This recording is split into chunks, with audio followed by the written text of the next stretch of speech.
we're on. All right, welcome to AP Calculus Lesson 4-7, Circular Related Rates. Today's date is Tuesday, November 10th, 2020. Our objective today, Chris.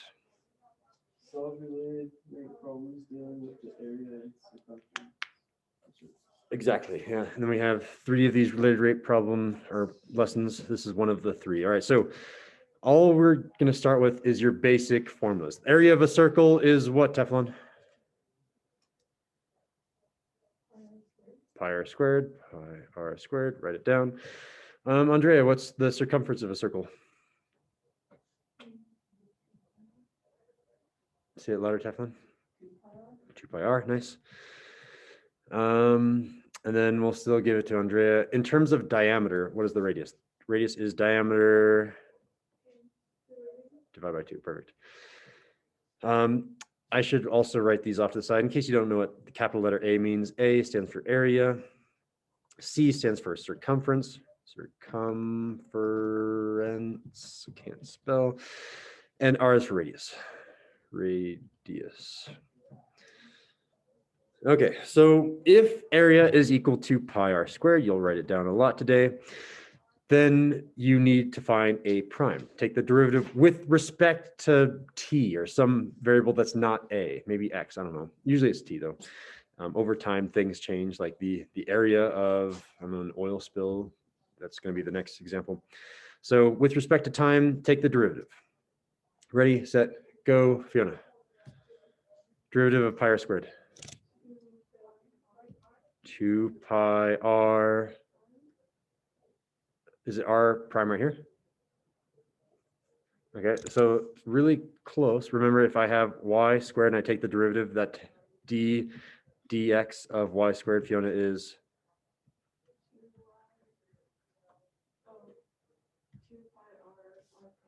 there it is, 2 pi r prime. And circumference, again, Chris, is 2 pi r. Now take the derivative, Chris. Well, 2 pi is just a number, right? So that constant still should be there, 2 pi. What about r? What happens with r? Does it stay r? Does it turn to r prime? Does it disappear?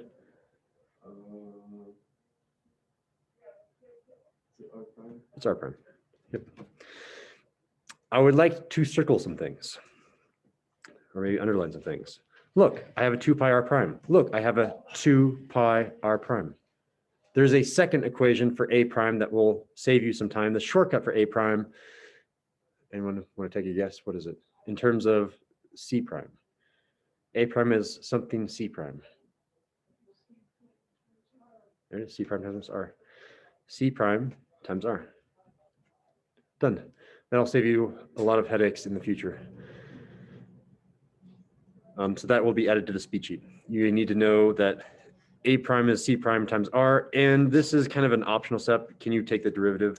So I'll include both this piece and this piece on the speed sheet. You need to have both those memorized. That's all you have to have memorized for today, though. Let's talk about how to use these, though. All right, so think about, I don't know, what was the last oil spill that we've had? Was it Exxon? I don't even know. But think about a ship in the middle of the ocean, and let's pretend that there's no currents, which is not true. Let's pretend there's no wind, not true. But the perfect, like, still water, oil is being spilled, and it's going to slowly increase the circle size of that oil spill. Oil floats on the water, right? It doesn't sink. Well, we're making a lot of assumptions. Let's assume that it just perfectly floats. I know, it's physics and math. If you want to make it really complicated, I can make it complicated for you, Chris. We can talk about the volume of an oil spill as a semi-sphere, right? The area increases at a rate of 40 feet per second. So just think area is getting that much bigger. How fast is the radius increasing when the radius is 50 feet? As if I were maybe hovering a drone over that oil spill, how fast would the drone have to be moving with that radius? What is the radius increase in terms of speed? So a few important things. We need to analyze what is given to us in the problem. What is given? We are given area is increasing. Whenever you see the word increases, that means you are taking the derivative. So area increases means this is a prime that is given to us. Not a, but a prime. Knowing the difference between the derivative and the non-derivative is really crucial for all of these related rate problems.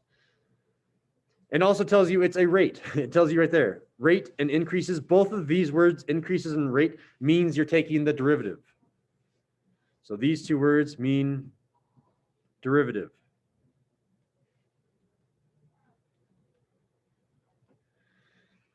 And what is a prime? A prime is 40. So I can come down here and say a prime is equal to 40. That is one of the pieces of information that's been given to me. Okay. What else is given to me? How fast is the radius increasing? Okay, I'm going to pause right there. Radius increasing. Is that r or is that r prime, Andrea? That's r prime. And we don't know r prime. That's the thing that we want to find. So I typically say a box. That's the thing that we need to fill in. Or maybe you want to do r prime is equal to question mark. I don't know. Whatever you want to say, annotate, say, that is what I'm trying to find. And it's also given us this other piece of information over here. Radius is 50 feet. Well, that obviously isn't r prime because then we'd be done. So that must be normal r. Normal r is equal to 50. So we're given those three pieces of information. That's it. And we need to solve for r prime. Or those two pieces of information, we need to solve for r prime. How? Well, you start with the area of a circle. Again, there are like 2 or 3, I think it's just 2 equations that you have to have memorized. One of them is area of a circle. The other one is what is Pythagorean theorem. Everything else is given to you. If you don't remember the surface area or the volume of a sphere, they will give it to you on the AP test. You don't need to memorize it. It's kind of nice. So this is one of the 2 things you need to have memorized. The area of a circle is Teflon, pi r squared. In Teflon, take the derivative. We'll do it over here on the right-hand side in a different color. A prime is equal to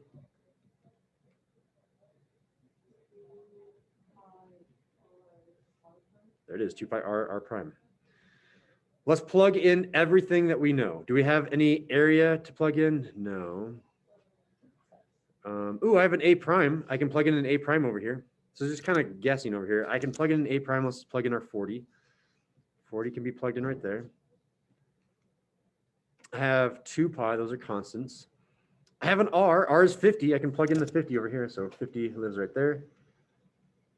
And then I have that r prime.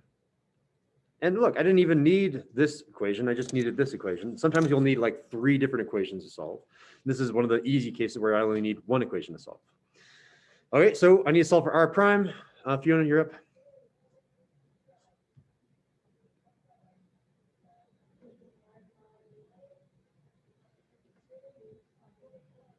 Yeah, and that's really divided by how many pies?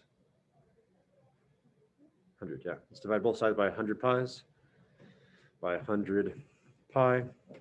And that kind of cancels out all of that. And I'm left with r prime now is equal to, we'll just reduce that to 2/5 pi. We're done. 2/5 pi. Sometimes if it's a free response question, you'll need to have units. So this is r prime. It must be a rate. And rate is in terms of this. It gave us a rate of feet per second. So we would also say feet per second. So 2/5 pi feet per second. And box it.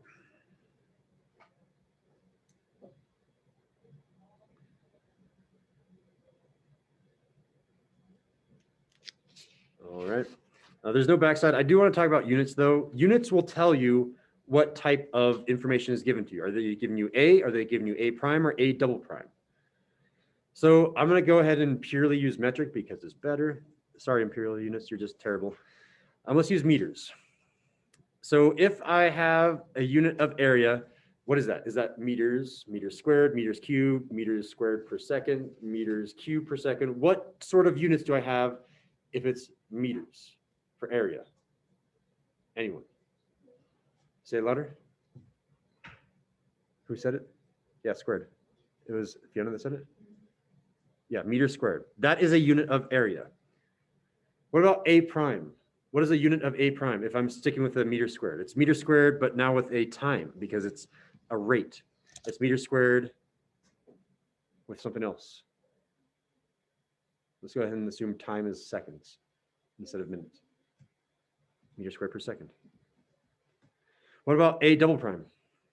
That's going to be meter squared per. Try to go. No. Okay. Per something. There's two ways to think of this. You can think of it as per second, or you can think of it as meters squared per, come on now, per second squared. Typically that second one is more common, meter squared per second squared. It is a unit of acceleration. So I want to think of this as like a quantity. This is kind of like the velocity. This is kind of like the acceleration. Okay, circumference. Circumference is not in meters squared. Let's go ahead and assume meters again. Circumference has a unit of what, Chris? Take a guess. Like, what is the circumference of, I don't know, some giant water tank? How many meters? Meters squared, meters cubed. I don't know. What units am I using? No, meters cubed is a unit of volume. Circumference is just a distance that I walk around, right? No, that's an area. It's just meters.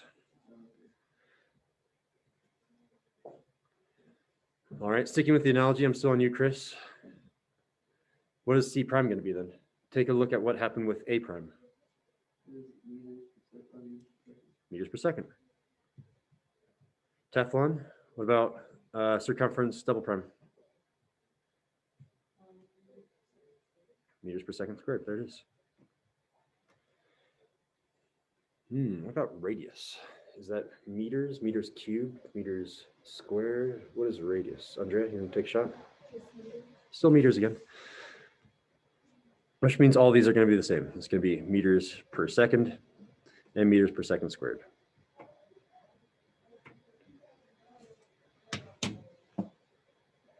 Really pay attention to the time. If it's R prime, it's going to be per second, R double prime second squared. It will save you some headaches if you have these memorized. And again, it could be centimeters per minute. It could be other units, but as long as you know the difference between meters squared and meters, stuff like that, you're good. All right, that's it for the notes.